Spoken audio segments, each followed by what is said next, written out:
Halo, Assalamualaikum warahmatullahi wabarakatuh. Jumpa lagi dengan YouTube channel Neni Damai. Di video kali ini saya akan membahas tentang petunjuk teknis KSM 2022, yaitu mengenai bentuk tes, kriteria penilaian, dan larangan selama ujian atau hal yang tidak boleh dilakukan selama ujian. Baik, sebelum saya lanjut ke pembahasan atau penjelasan, silahkan klik tombol subscribe dan bunyikan tanda loncengnya.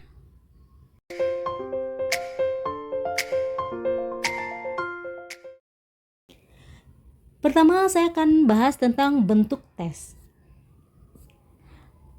Dalam ujian KSM atau kompetisi sains madrasah untuk tahun 2022, ujiannya sama dengan KSM tahun-tahun sebelumnya. Yang pertama yaitu tes KSM berbentuk CBT. CBT adalah Computer Based Test atau ujiannya menggunakan perangkat komputer atau laptop yang sudah diinstalkan aplikasi ujian KSM di komputer tersebut. Yang kedua, soal berupa pilihan ganda dan atau esai singkat. Yang ketiga, soal disiapkan oleh Komite Ahli KSM Nasional. Kemudian, sarana KSM disiapkan oleh Komite Satuan Pendidikan, Komite Kabupaten atau Kota, atau oleh peserta itu sendiri. Yang kelima, penilaian terpusat oleh Komite KSM Nasional. Untuk KSM Kabupaten merupakan tahapan seleksi KSM di tingkat kabupaten atau kota. Tahapan ini dimaksudkan untuk menjaring siswa terbaik tiap bidang studi yang mewakili setiap kabupaten atau kota untuk mengikuti tahapan KSM provinsi.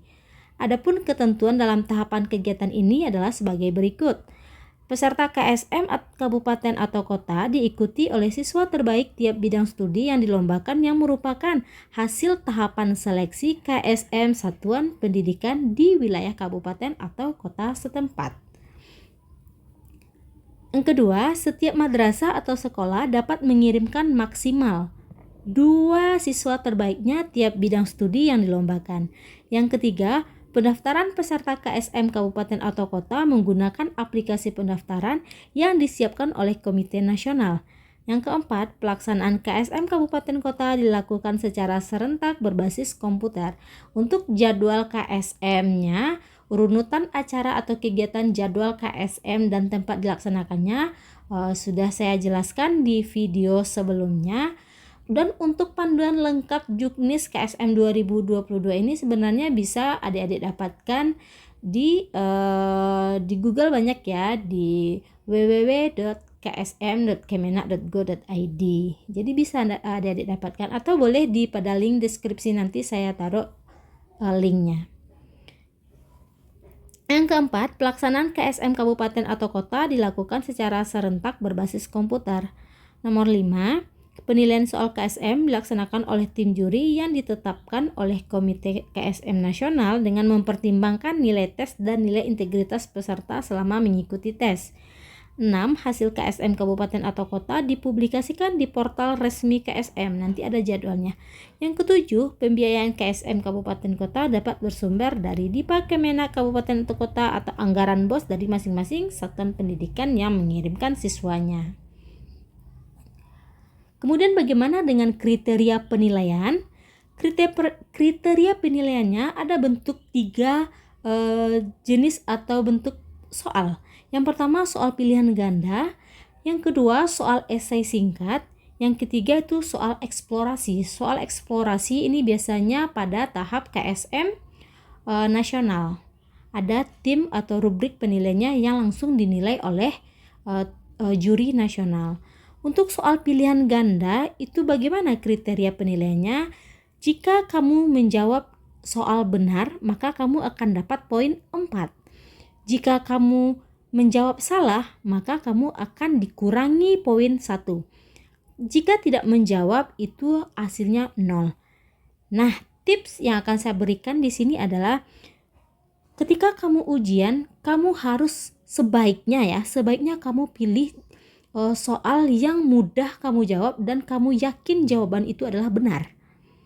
Kamu kerjakan saja itu terlebih dahulu. Soal yang ragu, yang kamu tidak tahu jawabannya, kamu tinggalkan terlebih dahulu untuk menghemat waktu. Yang kedua, jika soal benar itu sudah kamu jawab semua, atau soal yang benar-benar kamu yakin jawabannya itu adalah benar, kamu sudah jawab semua, kamu mulai ke soal yang kamu ragu jawabannya. Kemudian setelah kamu baca lagi, kemudian kamu mendapatkan jawabannya, maka boleh kamu isi. Yang ketiga, jika kamu benar-benar tidak tahu jawaban untuk soal tersebut apa, sebaiknya jangan kamu isi. Karena apa? Jika kamu coba-coba untuk mengisi ternyata salah, maka kamu akan dikurangi poin -1.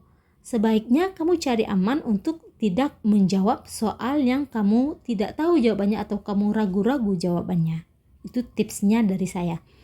Kemudian untuk soal esai singkat, jika kamu menjawab benar maka dapat poin 5, jika kamu menjawab salah atau tidak menjawab maka kamu dapat nilai 0. Tidak ada pengurangan poin di soal esai singkat.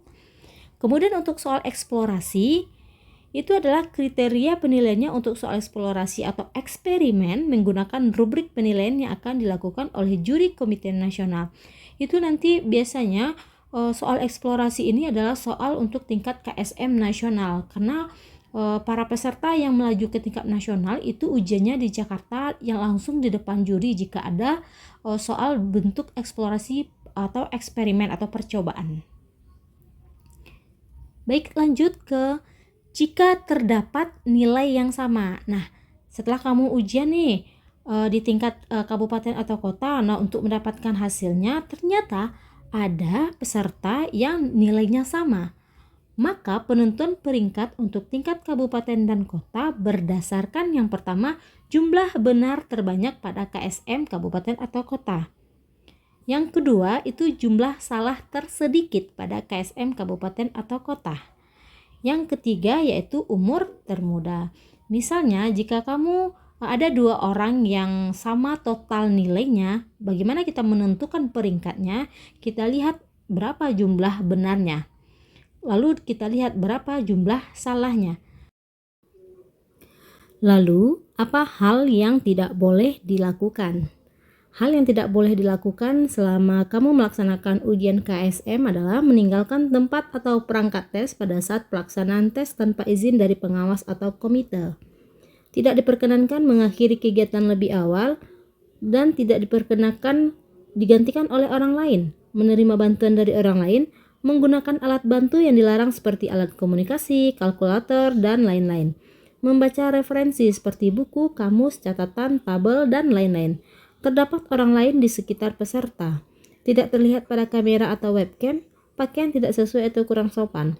Nah, jadi ketika kamu nanti ujian, di kamera, di laptop atau di perangkat komputer kamu itu ada kamera atau webcam yang diaktifkan pada saat kamu ujian. Jadi semua akan dipantau oleh kamera atau webcam ini. Siapakah orang yang ada di samping kamu, di samping kiri, samping kanan. Kemudian apa yang kamu kerjakan itu terekam di kamera ujian.